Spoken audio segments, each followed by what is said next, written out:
بسم اللہ الرحمن الرحیم۔ السلام علیکم۔ کہانی سٹارٹ کرنے سے پہلے میں کہنا چاہوں گی کہ مفلسی جو ہے وہ ایک ایسی چیز ہے جو انسان سے اس کا غرور، اس کی خوشیاں اور فیصلے کرنے کا حق بھی چھین لیتی ہے۔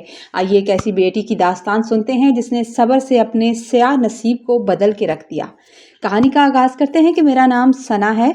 میرے بہت ہی بڑے بڑے خواب تھے اور مجھے پڑھنے لکھنے کا بے حد شوق تھا، لیکن میرے باپ کی جیب اتنی بڑی نہیں تھی، جیب اجازت نہیں دیتی تھی کہ وہ مجھے آگے پڑھا لکھا سکتے۔ میں ان کی اکلوتی بیٹی تھی اور میرا ایک ہی چھوٹا بھائی تھا۔ میری ماں اکثر بیمار رہا کرتی تھیں اور ابا درزی تھے جو دن رات محنت سے کپڑوں کی سلائی کیا کرتے تھے۔ ابا کی معمولی سی کمائی سے ہمارے گھر کا چولہا جلتا تھا اور اماں کے علاج، معالجے اور دوائیوں کی وجہ سے ہمارے گھر کے حالات ہمیشہ ہی تنگ رہتے تھے۔ میرے ابا کے 2 بھائی اور بھی تھے جن کے حالات کافی بہتر اور خوشحال تھے، لیکن وہ لوگ ہمیں بالکل بھی بھول چکے تھے، کبھی ہمارے گھر آنا پسند نہیں کرتے تھے۔ وہ شہر شفٹ ہو گئے تھے اور انہوں نے کبھی پلٹ کر اپنے غریب بھائی کی خبر تک نہیں لی تھی اور نہ ہی کبھی یہ پوچھا تھا کہ وہ کن حالات میں زندگی بسر کر رہا ہے، اس کی زندگی کے دن کس طرح کٹ رہے ہیں۔ میری ایک پھپھو بھی تھیں جو صرف اپنے امیر بھائیوں کے ہاں جایا کرتی تھیں اور ہمارے غریب خانے میں ان کا آنا جانا برائے نام ہی تھا۔ کبھی کبھار آ جاتی تھیں اپنے بھائی سے ملنے، اور وہ بھی چند منٹ کے لیے۔ میں نے جب سے ہوش سنبھالا تھا اپنے ارد گرد کے حالات دیکھ کر یہی خواب سجایا تھا کہ میری شادی کسی امیر گھرانے میں ہونی چاہیے، کسی امیر گھرانے میں ہو تاکہ مجھے اپنی ماں کی طرح غربت کی زندگی نہ گزارنی پڑے۔ نہ جانے کیوں میرے دل میں غربت مجھے لگتا تھا کہ بہت ہی بری چیز ہے۔ اس لیے میں پڑھ لکھ کر اپنے باپ کا سہارا تو بننا چاہتی تھی، لیکن مجبور تھی۔ ابا کی جیب مجھے پڑھنے کی اجازت نہیں دے رہی تھی، اس لیے خاموش ہو گئی۔ پھر میں نے وہی کیا جو ہم جیسی غریب گھرانوں کی لڑکیاں کرتی ہیں۔ میں اپنی ماں کے ساتھ مل کر کپڑے سلائی کرنے لگی، یعنی کہ محلے کے کپڑے سلائی کرنے لگی۔ محلے والوں کی عورتیں جو کپڑے سلائی کے لیے انہیں دور دور جانا پڑتا تھا، ان لوگوں کے لیے بھی آسانی ہو گئی اور رفتہ رفتہ میرے ہاتھ میں اتنی صفائی آتی گئی کہ پورے گاؤں میں میرے کام کی دھوم مچ گئی۔ لوگ میرے پاس کام کے لیے آنے لگے، دور دور سے کپڑے سلوانے کے لیے آنے لگے تھے اور مجھ پر بہت زیادہ بھروسہ کرنے لگے تھے، اور جو بات مجھے سمجھ میں نہیں آتی تھی وہ میں اپنے ابا سے پوچھ لیا کرتی تھی، کیونکہ ابا بھی ایک ماہر درزی تھے۔ اب تو حالات یہ تھے کہ ابا سے زیادہ میرا کام چلنے لگا تھا، جس سے اماں کی دوائیاں بھی وقت پر آنے لگی تھی، اور میں نے ابا سے یہ وعدہ لے لیا تھا کہ میرے چھوٹے بھائی نعمان کو ضرور پڑھائیں لکھائیں گے۔ میں نے تو چلو پڑھائی چھوڑ دی، وقت گزر گیا، لیکن میں اپنے چھوٹے بھائی کو پڑھانا چاہتی ہوں۔ میں نے ابا سے کہا کہ میں نہیں پڑھ سکی، لیکن آپ نعمان کو پڑھنے سے کبھی نہیں روکیں گے، اور ابا نے میری بات مان کر اس کا داخلہ ایک اچھے اسکول میں کروا دیا تھا، کیونکہ وہ پڑھائی میں بہت زیادہ ذہین تھا اور میں نہیں چاہتی تھی کہ جس طرح میں اسکول آنے جانے والے بچوں کو حسرت سے دیکھا کرتی تھی، میرا بھائی بھی کھڑا ہو کر دیکھے۔ اور یہاں میں آپ کو بتاتی چلوں کہ میرے ایک چچا کا ایک ہی بیٹا تھا، یعنی جو میرے چچا تھے ان کا ایک بیٹا تھا جس کا نام گل شیر تھا۔ چچا سرکاری محکمے میں کلرک تھے اور اچھا خاصا کماتے تھے، اس لیے انہوں نے اپنے اکلوتے بیٹے کو حد سے زیادہ آزادی دے رکھی تھی۔ روپے پیسے کی کمی نہیں تھی، وہ ان کی اکلوتی اولاد تھا، اسے گھر سے بے تحاشا خرچہ ملتا تھا، جس کی وجہ سے وہ اپنے دوستوں میں عیاشی کرتا، آوارہ گردی میں وقت ضائع کر دیا کرتا تھا۔ اس نے تعلیم بالکل بھی حاصل نہیں کی تھی، کیونکہ حالانکہ وہ افورڈ کر سکتے تھے، وہ چاہتے تھے اسے جتنا اچھا وہ چاہتا پڑھا سکتے تھے، لیکن انہوں نے ایسا کیا ہی نہیں اور نہ ہی اسے غلط کاموں سے روکا۔ ایک بار خاندان میں کسی کی شادی تھی اور ہم سب لوگ وہاں موجود تھے۔ وہاں چچا کی فیملی کے ساتھ تایا کی فیملی اور ہم سب لوگ بھی گئے ہوئے تھے۔ گل شیر نے حسب معمول شراب پی رکھی تھی، اس کی آنکھیں سرخ تھیں اور صاف نظر آ رہا تھا، اور جیسے ہی اس کی نظر مجھ پر پڑی وہ عجیب سی مسکراہٹ کی طرف لے کر میری طرف دیکھنے لگا تھا اور تھوڑی دور آ کر بیٹھ گیا اور مجھ سے بات کرنے کی کوشش کرنے لگا۔ چونکہ میں بہت خوبصورت تھی اور اگر کبھی تیار ہو جاتی تھی تو سب کہتے تھے کہ بہت ہی پیاری لگتی ہو، اس لیے میں نے اس کی نیت تاڑ لی تھی۔ میں نے نیت تاڑ لی اور مکمل طور پر نظر انداز کر دیا۔ نہ جانے کیوں مجھے اس کے بات کرنے سے طریقے سے بھی الجھن سی ہو رہی تھی۔ میں وہاں سے اٹھ کر جانے لگی اور جیسے ہی میں پلٹی اس نے میرا دوپٹہ پکڑ لیا